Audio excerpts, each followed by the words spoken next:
श्री स्वामी समर्थ. माझे नाव श्रुती संतोष हिरेमठ. आम्ही एक जानेवारी दिवशी आम्ही केंद्रामध्ये सेवा करत होतो. तेव्हा सेवा संपली होती व एक ते आंटींचे भाऊ आले होते. त्यांनी त्यांचे अनुभव सांगत होते. तेव्हा माझी चुकून नजर एका गेटकडे गेली होती. केंद्राच्या गेटकडे गेली होती. तेव्हा तिथे एक आजोबा आल्यासारखं दिसले आणि त्यांच्या गळ्यात एक कंठी हार होता व एक माळ होती आणि ते असे करून थांबले होते व माझ्याकडे आणि त्या फोटोकडे बघत होते. आणि मग त्यांचे पाय मोठे मोठे होते आणि लांब लचक होते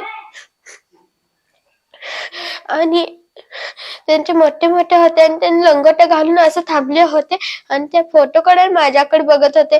तिकडे बघतात आणि माझ्याकडे बघतात. आम्ही असं बघत होतो तेव्हा त्यांनी तिकडे बघून मग झाल्यानंतर त्यांचं असं करून सगळं गेले. ते असं सोनेरी कलर मध्ये झालं आणि त्यांनी गेले. मी बघितलं तर त्यांनी कुठेच नव्हते. नंतर ना कुठेच दिसले नाही. कुठल्या पद्धतीने होते बाळ, कसे दिसत होते? त्यांचे पाय ते मोठे मोठे पांढरे शुभ्र होते आणि ते असे थांबलेले होते.